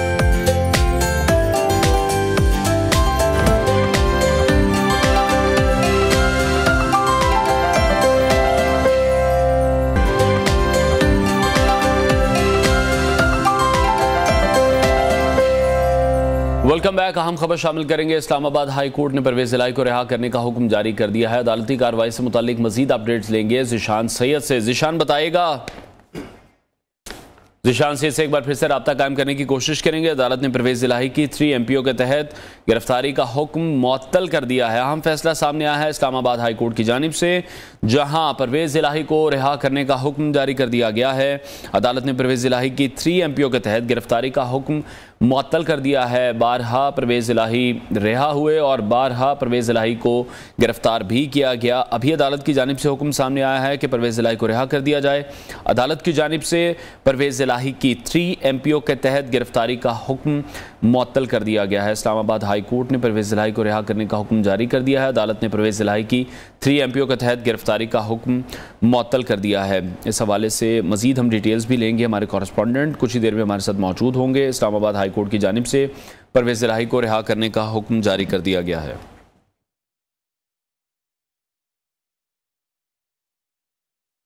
आगे बढ़ते हैं और अब बात करते हैं एशिया कप के हवाले से। एशिया पर हुक्मरानी की जंग श्रीलंका और पाकिस्तान के मैदानों में इस वक्त जारी है, जहां पर सुपर 6 का मरहला इख्तितामी मराहिल की जानिब गामजन है। ग्रुप ए में भारत ने नेपाल को शिकस्त दे दी और वो सुपर 4 मरहले के लिए इस वक्त क्वालिफाई कर चुका है, जबकि पाकिस्तान पहले ही ग्रुप ए से सुपर 4 मरहले के लिए क्वालिफाई कर चुका है।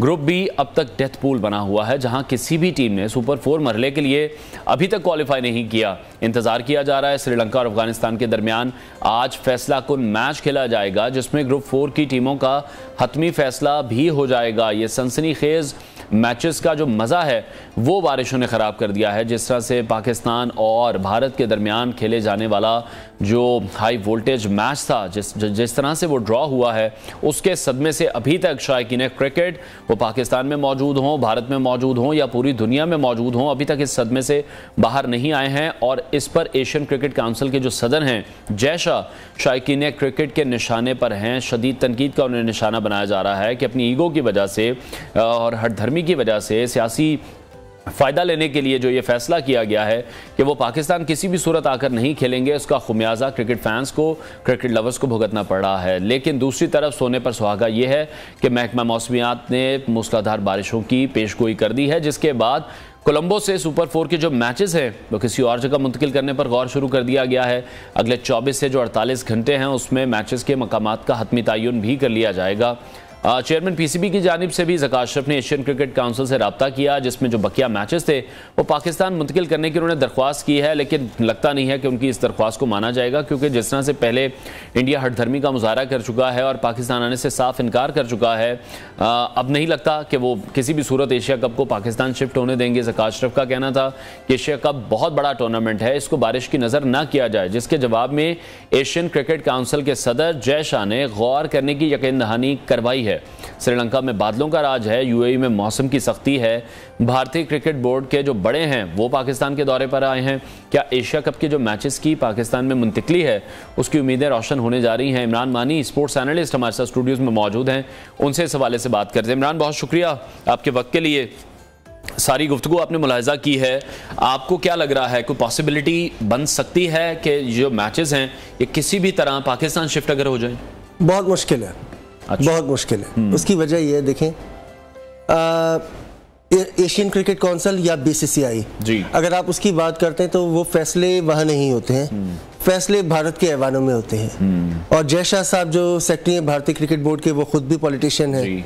और जब आपने पाकिस्तान की मेज़बानी को पहले नहीं माना तो अब आप कैसे मान सकते हैं? मतलब लॉजिकली ये चीज़ समझ नहीं आती है। और अगर आप ये फैसला मान भी लेते तो मेरा नहीं ख्याल कि क्योंकि भारत, जय शाह साहब अगर खुद एग्री कर भी जाते हैं, क्या भारतीय गवर्नमेंट एग्री करेगी? सवाल तो ये है। तो मतलब पाकिस्तान वाली बात बहुत मुश्किल नजर आती है, काफ़ी मुश्किल है कि ऐसा हो जाए।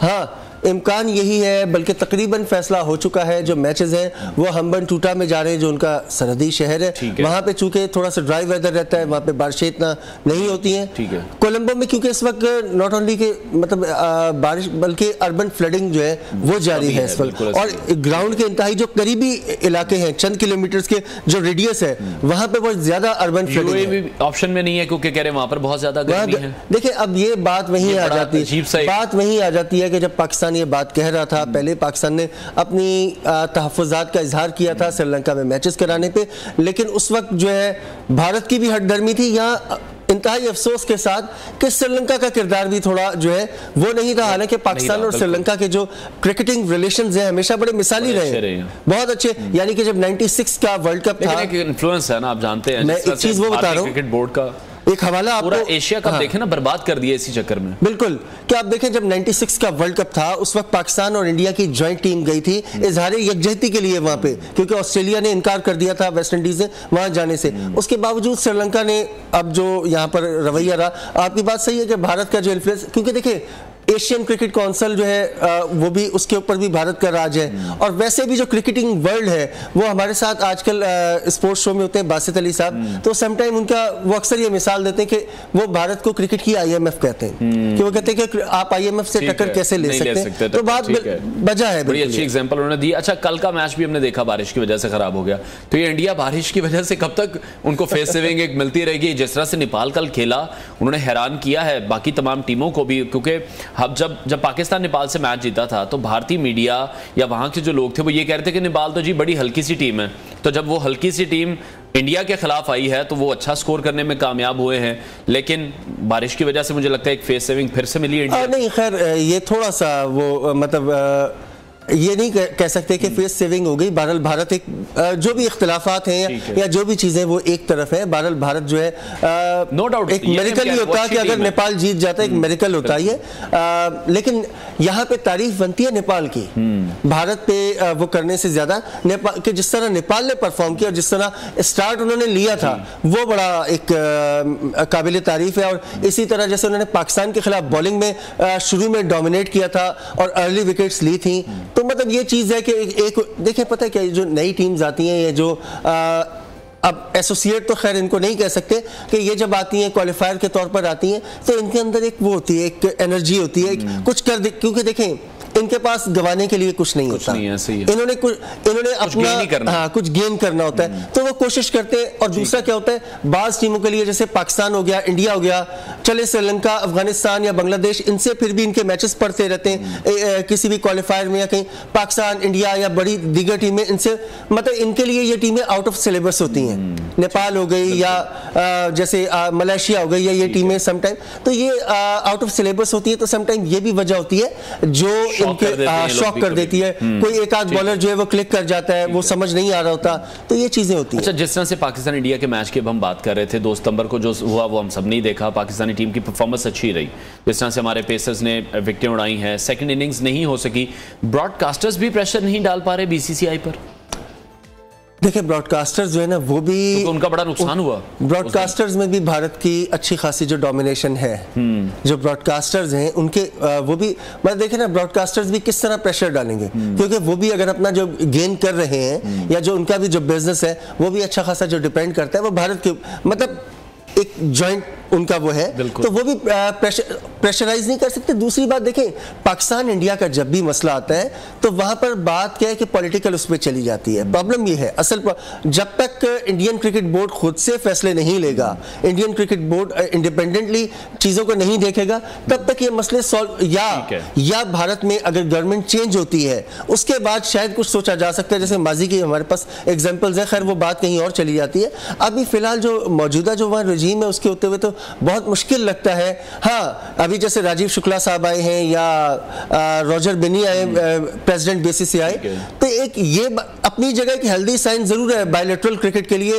ये कह सकते हैं कि एक कुछ आना जाना उम्मीद की हल्की सी किरण है। जिस तरह से ऑन द फील्ड या ऑफ द फील्ड अब हम देख रहे हैं पाकिस्तानी प्लेयर्स को, उस पर एक बड़ी डिबेट है सोशल मीडिया पर, दोनों ही तरफ अगर मैं कहूँ क्रॉस द बॉर्डर भी कहूँ या पाकिस्तान की बात करूँ, कि वो जो राइवलरी थी, वो जो शोएब अख्तर की राइवलरी थी, गौतम गंभीर की राइवलरी थी, वो अब हमें नहीं दिखाई दे रही, वो दोस्ती में बदलती दिखाई दे रही है। उस पर भी बड़ी तनकीद है क्रॉस द बॉर्डर। एक तो वो बड़ा तनकीद का निशाना बनाया जा रहा है कोहली को कि वो किस तरह से खुशगपियों में मसरूफ हैं, और ये जो हंसी मजाक की वीडियोस आ रही हैं इसका इम्पैक्ट जो बोर्ड के फैसले हैं उस पर तो मेरा नहीं ख्याल कि इतनी जल्दी पड़ने वाला है। देखिए बात पता है क्या है, अगर आप 90s से और आज से कंपेयर करते हैं, बहुत सारी चीजें बदल चुकी हैं। सोशल मीडिया का दौर है, वो टाइम और था, फिर कुछ खिलाड़ियों के रवैयों में भी फर्क है।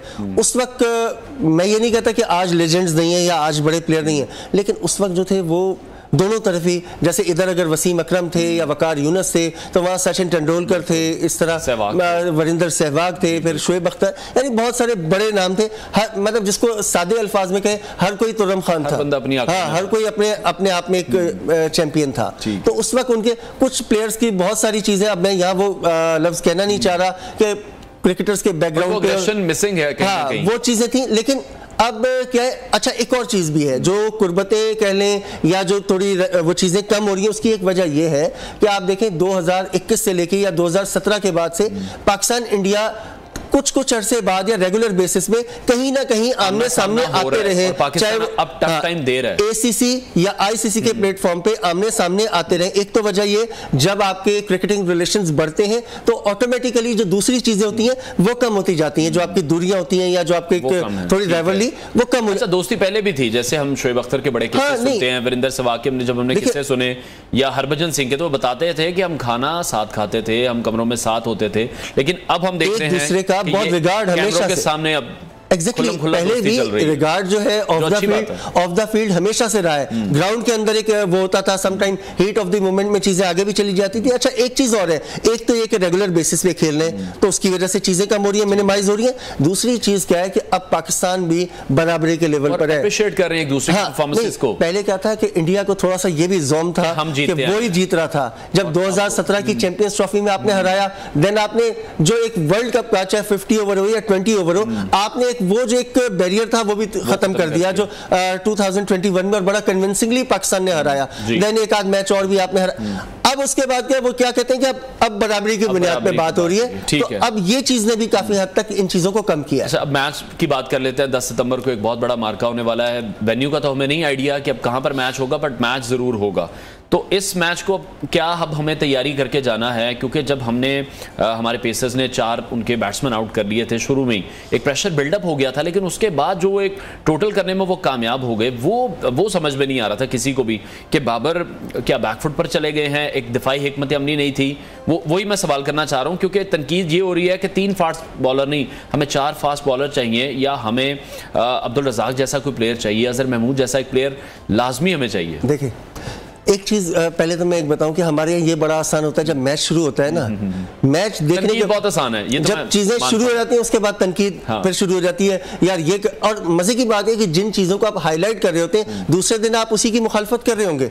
अब जो लोग ये बात कर रहे हैं, अब मैं क्या इन लोगों को बोलूं कि जो ये कह रहे हैं कि आपने स्पिनर्स को या फास्ट बॉलर्स को जल्दी यार 15वें ओवर तक फास्ट बॉलर्स लगाए रखे। अब क्या 50 के 50 ओवर आप फास्ट बॉलर, 3 फास्ट बॉलर थे, 30 ही ओवर करने थे, 20 ओवर आपके बाकी स्पिनर्स ने या पार्ट टाइमर्स ने निकालने थे, और क्या करते आपने 15वें ओवर तक फास्ट बॉलर को लगाया। और अब अगर बिलफर्ज आप ये कहते हैं कि फास्ट बॉलर को थोड़ा और लंबा, अब इंडियन टीम ये देख चुकी थी कि फास्ट बॉलर डोमिनेट कर रहे हैं, उनको रिस्पेक्ट देना शुरू कर देते, वो डिफेंसिव खेलते, थोड़े ओवर और निकाल लेते, ऑटोमेटिकली आपने स्पिनर्स को लाना था, उनके ऊपर चार्ज करना था, फिर आपने कहना था कि आखिर के लिए फास्ट बॉलर्स के ओवर नहीं बचाए, फास्ट बॉलर्स के यार किसी हाल में तो खुश हो जाओ यार। बात ये है अभी देखिए अगर आप कॉम्बिनेशन की बात करते हैं एवरीथिंग इज फाइन, आपका कॉम्बिनेशन बिल्कुल ठीक है।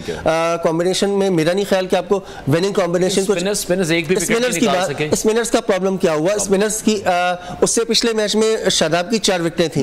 यहाँ पर प्रॉब्लम ये हुआ जब बॉल गीला हो जाता है, बॉल गीला होता है या कंडीशन जब बारिश वाला कंडीशन होता है उसमें बॉल इतना स्पिन नहीं करता, स्पिनर को हेल्प नहीं मिलती है। वहां पे फास्ट बॉलर को तो हेल्प मिल जाती है, लेकिन स्पिनर को हेल्प, लोग ये चीज मिस कर रहे हैं कि स्पिनर को हेल्प नहीं। देखिए पॉइंट आ गया, क्लियर करना जरूरी है, क्योंकि लोग देख रहे होते हैं, लोगों को जिनको अवेयरनेस नहीं है उनको ये चीज पता लग जाती है। फील्डिंग में क्या हुआ?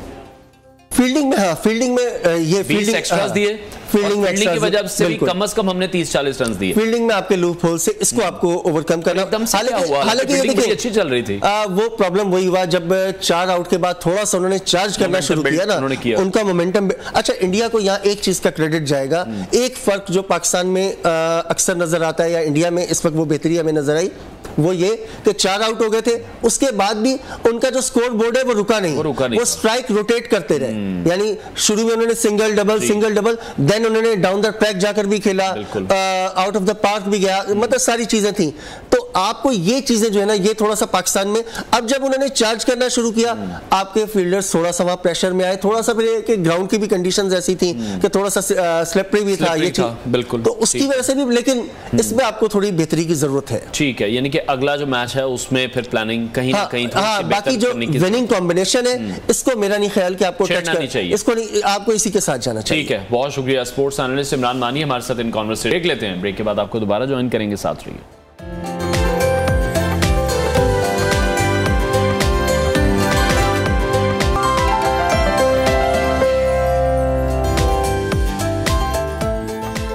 Welcome back. प्रोग्राम के इस हिस्से में हम बात करेंगे चैरिटी से मुताल्लिक। चैरिटी बहरानों से पैदा होने वाले जो बदतरीन असरात हैं उसको कम करती है। जिस तरह से आज हम देख रहे हैं कि पाकिस्तान में मुआशी बहरान है, लोग बहुत ज़्यादा मुतासिर हैं। आए रोज़ हम सोशल मीडिया पर या मीडिया पर देखते हैं जो वीडियोस वायरल होती हैं, लोग हमें बताते दिखाई देते हैं कि बच्चियों के टॉप्स उन्हें बेचने पड़ रहे हैं, घरों की चीज़ें बेचनी पड़ रही हैं, बिल अदा करने पड़ रहे हैं। हमारे दीन में भी चैरिटी को बहुत ज़्यादा अहमियत हासिल है। मुसलमानों को ज़कात, सदक़ात, खैरात, अतियात वगैरह देने की तरगीब दी गई है। आज 5 सितंबर आलमी यौम चैरिटी मनाया जा रहा है और ये दिन अजीम समाजी रहनुमा मदर टेरेसा की याद में मनाया जाता है।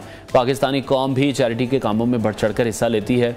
अल खिदमत फाउंडेशन पाकिस्तान के समाजी शोबे में शानदार काम कर रही है। कहीं भी इंसानी अलमिया जन्म लेता है तो अल खिदमत फाउंडेशन अपनी खिदमत ज़रूर पेश करती है। इस दिन की मुनासबत से आज हमारे साथ मौजूद है नायब सदर अल खिदमत फाउंडेशन डॉक्टर मुश्ताक मांगड़ से हम गुफ्तगू करेंगे। डॉक्टर साहब बहुत शुक्रिया आपके वक्त के लिए। Welcome to new Pakistan.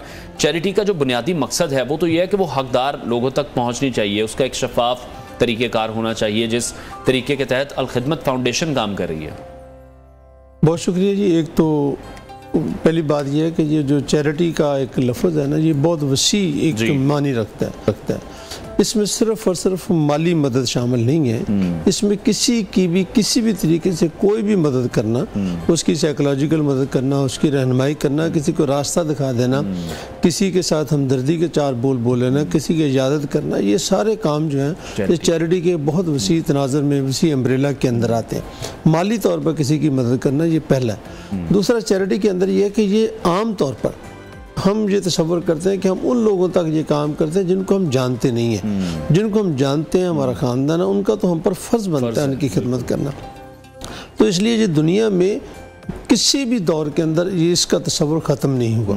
और ख़ास तौर पर वो लोग जो किसी न किसी मज़हब पर यकीन रखते थे, तो ज़ाहिर है इस बात पर भी यकीन रखते हैं कि कोई इसे पैदा करने वाला और कोई ही हमें देने वाला है और हमसे वो मांग कहता है कि आगे लोगों को दो।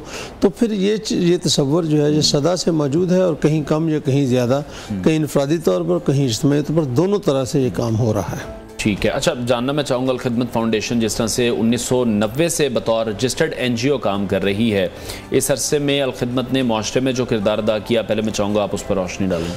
हम 1990 से काम कर रहे हैं, ऑलमोस्ट हमें 33 साल हो गए। हमारे पास हमने अपने काम को 7 बड़े शोबाजात में तकसीम किया। हर शोबे के अंदर कोई 20 प्रोग्राम और हैं, लेकिन बड़े जो डिवीजन्स हैं उसमें सबसे बड़ा डिवीज़न हमारा डिज़ास्टर्स का है। उसके बाद हमारे पास ऑर्फन्स का प्रोग्राम है। डिज़ास्टर में जहाँ भी ज़रूरत हो तो हम जाते हैं। ऑर्फन में इस वक्त हमको 25,000 से ज़्यादा यतीम बच्चों की कफ़ालत करते हैं, उनके घरों पर भी, और कुछ ऑर्फन हाउसेस बना कर रखते हैं। पानी के हमने कई हज़ार मनसूबे शुरू किए हैं, मुकम्मल किए हैं, उनकी निगरानी भी करते हैं। इस तरह से कम्युनिटी सर्विसेज के अंदर काम करने, जेलों में काम है, विंटर पैकेज है, राशन है, तकसीम है, कुर्बानी का गोश्त है, वो काम करते हैं। हॉस्पिटल्स में अल्हम्दुलिल्लाह हमारे को 130 से ज़्यादा हमारे सेंटर्स हैं, जिसमें अस्पताल भी हैं, मेडिकल सेंटर भी हैं, और एम्बुलेंसेस का भी 350 से ज़्यादा बेड़ा है। इसी तरह से हमने उसके बाद और एजुकेशंस के अंदर हैं, स्कूल्स हैं, फ़ीस देते हैं, चाहे ये जो कागज़ चुनने वाले बच्चे हैं उनकी तालीम और तरबियत का बंदोबस्त करते हैं, और एक मवाक़ात है, यानी हम इंटरेस्ट फ्री लोन देते हैं। तो ये 7 बड़े एरियाज़ हैं जिसमें हम काम करते हैं। एक साल के अंदर, पिछले साल में अल्हम्दुलिल्लाह हमारा बजट कोई 20 बिलियन था। तो और उसमें से जो हमने जो लोग उससे मुस्तफ़ीद होते हैं उनकी तादाद भी कोई मतलब कई मिलियन से ज़्यादा तादाद है, जो दिल्ली से लाखों में के अंदर तादाद है जो इससे मुस्तफ़ीद होती है। और इस काम को जितना हम मज़ीद करना चाहते हैं, जितनी इसकी ज़रूरत है, मैं ये समझता हूँ शायद उसका 1% भी हम नहीं कर पा रहे। ठीक है, बिल्कुल। अच्छा, जितना अच्छा काम अल खिदमत वाले कर रहे हैं, उस फिर हम देखते हैं लोग भी बड़ा बढ़ चढ़ कर आपका साथ देते हैं, बहुत अच्छी इसमें बात है। तो अभी जो हालात हम देख रहे हैं आजकल का दौर की अगर बात करें, जो कि पिछले 1 साल से महंगाई का एक तूफ़ान हम देख रहे हैं, उसमें क्या कोई प्लान चेंज किया गया है? जैसे बहुत से लोग हैं, मैंने देखा है कि पहले अगर आप किसी की हेल्प करते थे तो वो ये कहते थे कि खाने के लिए उन्हें पैसे चाहिए, लोग राशन देते थे। अब लोग कह रहे हैं कि हमारे बिजली के बिल आप किसी तरह से अदा कर दें। ये बात सबसे ज़्यादा तकलीफ दे इस दौर की यही है। यानी किसी वक्त में जो टोटल घर का खर्चा था उसका शायद कोई 5-10% बिजली का बिल होता था। अब जितना घर का खर्चा है उससे ज़्यादा जो है ना सिर्फ बिजली का खर्चा है, और ये नज़र नहीं आता कि अगले सालों, अगले महीनों में ये काम हो जाएगा। तो अभी हमने जब ये सूरत पैदा हुई तो हमने इस मसले पर भी गौर ख्वाह शुरू किया है कि क्यों ना हम लोगों को पैसे दें, कर्ज दें इस बात के, या उनको ख़रीद कर दें कि भी वो अपनी सोलर प्लेट ख़रीदें। ठीक है। और कम से कम अभी 500+ वाट की सोलर प्लेट्स मिल जाती हैं, उससे 2 पंखे चल जाते हैं डीसी मोटर से। थोड़ा सा भी अगर आप समझें कि भी कोई 1 लाख रुपया भी किसी घर आदमी को मिल जाए तो उसके कम से कम एक मुनासिब सा उसका अरेंजमेंट हो जाएगा और थोड़ा सा बोझ उसका कम हो जाएगा। लेकिन इसके अलावा हम ये काम हमने शुरू किया है, लेकिन बहुत लिमिटेड पैमाने पर। वो ये है जी कि भी हम कीमत खरीद पर ग्रॉसरी जो है वो लोगों को देते हैं। ठीक है। कि भी जितना अभी हमारी एक शॉप है, हमने अपनी फैक्ट्री फैक्ट्री में शुरू की है, अलखिदमत प्राइस के नाम से, अपना फेयर प्राइस के नाम से। तो उसमें हमने जो कीमत खरीद होती है उसी पे हम लोगों को दे देते हैं। तो इससे भी कम से कम 15 से 20% जो उसकी कॉस्ट है वो कम हो जाती है। तो इन चीज़ों को हम मज़ीद आगे बढ़ाना चाहते हैं और मैं आपके ज़रिए भी ये अपील करना चाहूँगा कि जिसके पास भी छोटी मोटी जगह मौजूद है फैक्ट्री में की जगह पे, तो 5-7 लाख रुपए का सामान वहाँ डाल दें और लोगों को सिर्फ कीमत खरीद पर देते रहें, तो ये भी एक बहुत बड़ी खिदमत हो सकती है। ठीक है, चैरिटी का एक तरीक़ाकार है। अच्छा, जिस तरह से हम ऑनगोइंग सिचुएशन तो डिस्कस कर रहे हैं, इसी तरह से जब भी कोई दूसरे ममालिक में भी कोई आफत आई है, अलखिदमत की टीम वहाँ पर पहुँची है, तो तुर्की में अगर मैं बात करूँ या शाम में बात करूँ, जिस तरह से रिसेंटली ज़लज़ला आया था, वो एक एक्सपीरियंस फिर कैसा रहा अलखिदमत का? देखिए जी, ये हमारे लिए और पाकिस्तान के लिए बहुत बड़े एजाज़ की बात है कि पूरी दुनिया से कोई 50 से ज़ायद मुल्कों से लोग गए थे। सिर्फ एक NGO को उन्होंने खुद इनवाइट किया था, वो अलखिदमत फाउंडेशन पाकिस्तान थी। उसके अलावा पाकिस्तान से 1122 लोग भी गए थे और पाक फौज का दस्ता भी मौजूद था। हमारा को 47 पीपल पर मुश्तमिल एक दस्ता था जो बहुत लेटेस्ट इक्विपमेंट, जिसमें सेंसर थे जो अब डेड बॉडी को सेंस करते हैं अंदर या किसी जिंदा को सेंस करते हैं, तो वो भी मौजूद, और वो बहुत ही एक ज़बरदस्त एक्सपीरियंस था। और उन्होंने बाद में हमें बुलाकर तैयब साहब ने हमें मेडल भी दिए, और उसी की बेस पर अल्हम्दुलिल्लाह इस वक्त पाकिस्तान में हमने कोई 100 से ज़ायद जो है वो डिफरेंट रिस्पांस सेंटर बनाए जहाँ पे क्विक जो है रिस्पांस होता है। हमने जहाँ पे गाड़ियाँ भी बनाई हैं, पूरी की पूरी गाड़ी है जिसके अंदर पूरे का पूरा रेस्क्यू का सारा सामान है। फिर ये पहाड़ी इलाकों में गाड़ी नहीं जाती, वहाँ नहीं जा सकती, वहाँ हमने मोटरसाइकिल की है जिसके ऊपर पूरे का पूरा रेस्क्यू है, रस्सा, मेडिकल, सारा कुछ जो कुछ भी चीज़ें हैं वो इसके अंदर मुसलसल ट्रेनिंग उनकी करवा रहे हैं ताकि ये लोग ट्रेंड भी हों। इसमें 1122 हमारे साथ है। अभी NDM ने एक बहुत बड़ा एक्सपो भी किया इस सिलसिले के अंदर डिजास्टर में, उसमें भी पार्टिसिपेट किया। तो हमें हर बुरे हालत के लिए, बुरी किसी भी सिचुएशंस के लिए तैयार तो ज़रूर होना चाहिए। ठीक है। अच्छा, जिस तरह से आज चैरिटी का आलमी दिन मनाया जा रहा है मदर टेरेसा की मुनासबत के हवाले से, वो भी मैं चाहूँगा उस पर भी आप कमेंट करें। साथ ही साथ चैरिटी का बेहतरीन तरीक़ाकार क्या है वो भी हम जानना चाहेंगे। जिस तरह से आपने बात की है कि एक वर्ड है लेकिन इसके पीछे बहुत से सारे तरीक़ाकार हैं। सफ़े अव्वल पे तो यही है कि आप पैसों से किसी की मदद करते हैं, लेकिन कोई ऐसा तरीक़ाकार कि गली गली, मोहल्ले मोहल्ले तक इसको आसानी से पहुंचाया जाए, एक मैकेनिज्म इस तरह का बने। आपकी बात दुरुस्त है जी। ये एक बहुत पुराना कॉन्सेप्ट था जिसको हम एक कोऑपरेटिव सोसाइटी का नाम देते थे। तो वो कॉपरेशंस होती थी जिसके अंदर लोग मिलजुल कर देहात में, गांव में सारे काम जो करते थे। अब थोड़ी सी इंडिविजुअल लाइफ ज़्यादा हो गई है, तो इसके दो ही तरीक़ेकार हैं। एक तरीक़ेकार है कि आप अपने तौर पर खुद ढूंढें कि कौन ज़रूरतमंद है ख़ानदान के अंदर, वो आप पे पहला उनका हक है, फिर उसके इर्द गिर्द ढूंढें तो आपको कोई ना कोई आपकी वसातत से मिल जाएंगे, कोई बच्चा मिल जाएगा, किसी के फीस का मसला। अगर आप समझते हैं कि नहीं भी मेरे पास ये काम करने को नहीं है, तो फिर आप किसी भी NGO, जो भी हुकूमत पाकिस्तान से रजिस्टर्ड NGO है, आप उनके प्रोग्राम में किसी में भी शरीक हो सकते हैं। मतलब एक नहीं है, हज़ारों हैं और सब पे एतमाद किया जा सकता है जो भी हुकूमत पाकिस्तान के साथ काम करें। आप उनके साथ, अगर आप हमारे साथ काम करना चाहते हैं तो आपका ख्याल है मैंने पानी में काम करना है तो पानी में कर लें। किसी भी सेक्टर में, किसी भी सेक्टर में आप तो वो इजीली पॉसिबल, उसके तरीके का डेवलप्ड है। हाँ, इससे ज़्यादा जो और चीज़ है वो ये कि भी आपके पास या मेरे पास, किसी के पास भी एक लिमिटेड मनी है। इससे ज़्यादा हम अपनी ज़रूरियत के अलावा एक और तरीक़ेकार ये है कि हम कम से कम अपना वक़्त, अपना इल्म, अपना रुतबा या स्टेटस जो कुछ में मिला है उसको भी हमको इस्तेमाल कर सकते हैं। ठीक है। अगर आप ये सबसे अच्छी बात है कि आपका जो इख्तियारात अगर आपके पास मौजूद हैं, लोग आपको जान, वो भी एक तरीक़ाकार बन सकता है चैरिटी के लिए। कल इंशाल्लाह आपसे मुलाकात करेंगे। प्रोग्राम का वक्त ख़त्म हुआ है।